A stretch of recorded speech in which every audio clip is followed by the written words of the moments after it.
Hello YouTube, it is Chris here, and in today's episode we're going to be discussing my favorite big knives, so stick with me.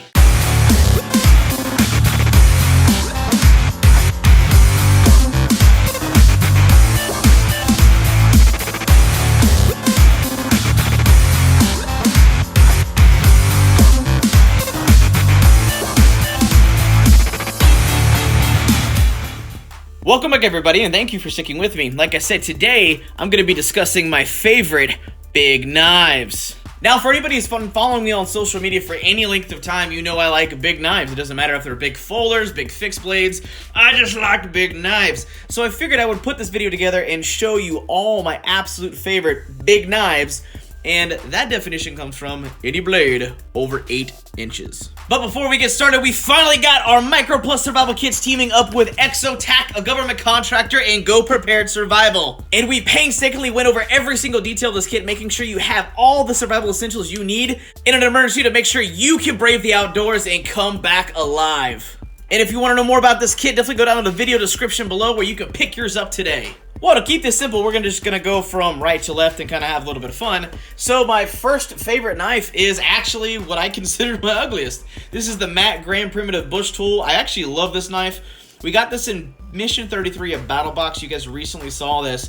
But good freaking God, for an 8-inch blade, this knife works. The next knife is a knife that is near and dear to my heart because my buddy Ryan Rowe, a blacksmith, actually made this knife for me. This is a custom blade. It is derived from this African tool or weapon. I'm not 100% sure on where the design came from, but it is nickel Damascus with a, I believe this is hippo tusk handle with some ebony wood. And right here on the pommel we have a nickel silver bear, which is freaking sweet. I love the detail work on this thing. I'm really excited by being able to do this. And for you guys who do not know who Ryan Rowe is, he's actually, I believe it's season 4 episode 10 Forged in Fire champion. So I'm very excited to even be able to touch and be able to own one of his personally made knives. Next is a budget blade. I've had this thing since about 2014 and I love it. I had the Kershaw Camp 14, but I sent that to my buddy Chuck Murray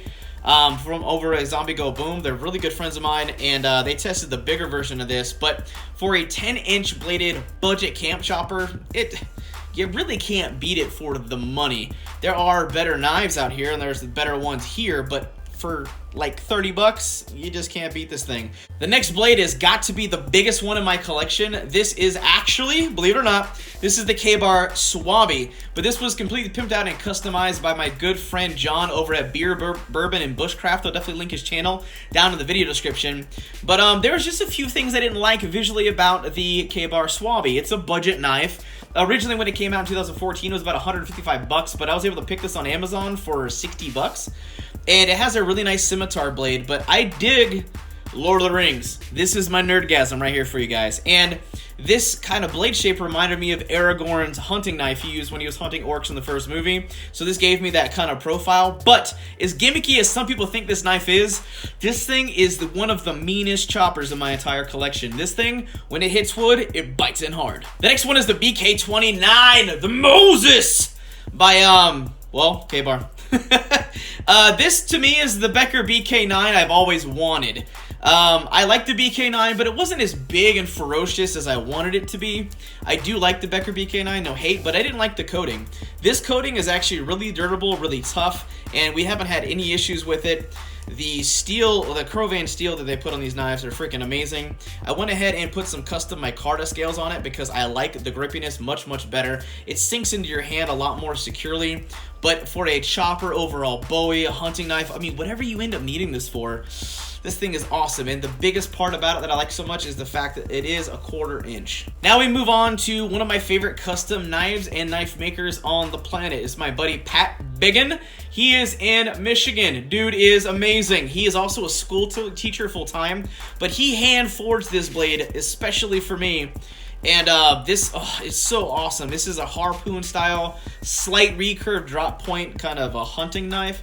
It is designed to kind of be a jack of all trades. It won't be excellent chopper, won't be the best at this and that, but it'll definitely, you can take it out in the woods and pretty much do anything.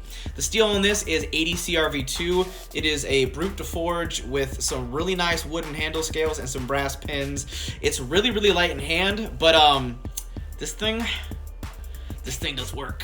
Now, this is subjective, but this is probably the scariest looking knife in my collection. This is the Defender by Madras Arsenal. This is one of the kukris they sell. I like this because it kind of has almost an American Bowie World War II vibe in the handle. It's not a traditional kukri handle, which I like the most. My only complaint with this is the sheath broke on this when I first got it. I'm waiting on Kurt, the guy that gets deployed all the freaking time. He's active duty military, so Madras Arsenal is a veteran-owned company. But I can say with the minor usage I've had with this so far, this thing is a chopper. This is another knife that is near and dear to my heart. This is the Mini Parang Battle Chopper by James Helm over at Helm Forge. He is a Forged in Fire champion. He was the winner on Season 4, Episode 2. He is probably one of the best blacksmiths I've ever met in my life, and he's probably the nicest guy I know. And this was the second one of this mid-tech that basically it's stock removal. It's not forged, this particular one. It was one of his mid-tech lines. He made a prototype and then he made this one, and I got very fortunate to win this one. And we've tested this out in the field, we've taken this out, and this thing is probably a monster. I actually had Dustin from WAZOO Survival Gear, one of the owners, actually try to buy this off of me because he loved its performance when we were out in the field.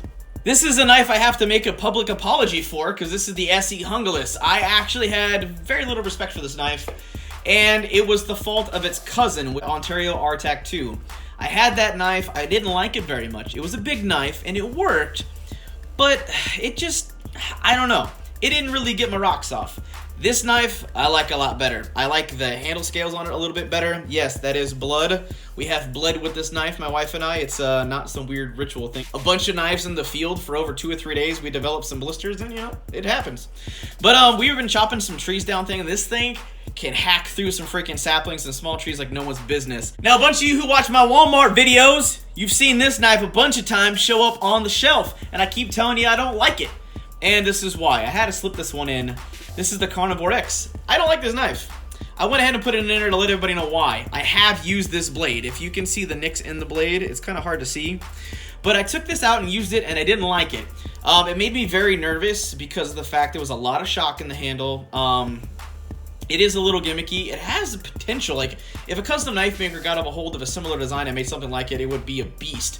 But it's hollow grind. And for heavy duty chopping and long-term use, I jammed out through 2 2x4s, and I already was chipping out pieces of the blade.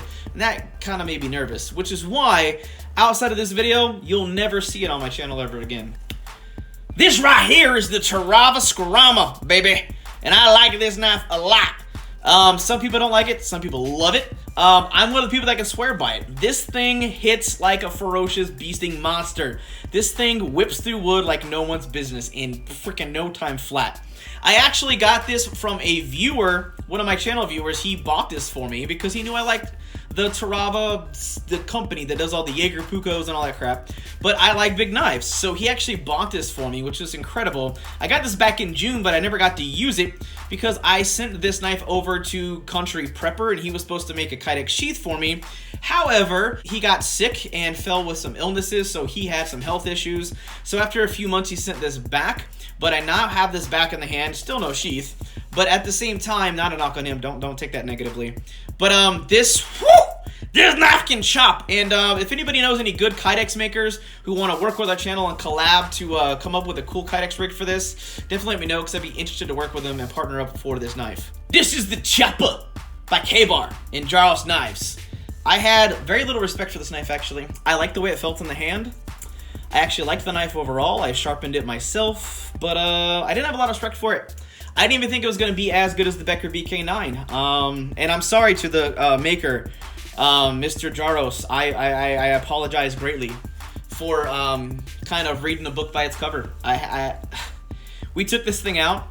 This was by far, of the knives that we took out and tested over the past few days, this was the best chopper that we took out. We took out like 5 or 6 of the new blades to test them out.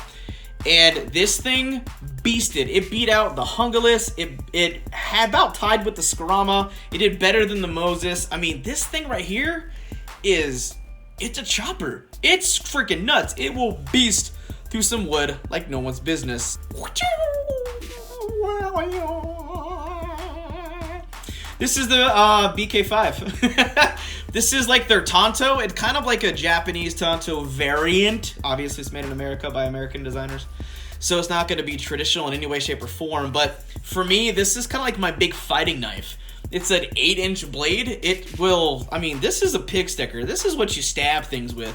I wouldn't use this for bushcraft. You can, but this is definitely one of those big, huge, honking self-defense knives. It's one of those knives that are definitely single-purpose driven. However, because of its overall size, blade shape, and its capabilities, it can handle outdoor use. But as far as my stabbing McStab-stabs go, this is my favorite stabbing McStab-stab. And last but not least, this is the Drop Forge Survivalist. If you can't figure out why this is one of my favorite knives, why, I can't help you. I like it because it's made from one of my favorite production knife companies, which is Cold Steel, and it's named after me for all intents and purposes. It wasn't a purposeful thing. I didn't email Lynn Thompson. I didn't design this knife. Nothing like that. It just happened to be a drop forged blade, and they called it the Survivalist because it's an 8-inch blade, has got a Bowie shape on it, clip point, you know, yada, yada, yada. So they just gave it that title, and it just so happened to be named after my channel. Cold Steel does know about the collaboration. They think it's hilarious, actually. I like this knife. This is made of 52-100. It is a really good budget knife. And a lot of people are asking me, since it's one solid piece of metal, how does the shock in your hand?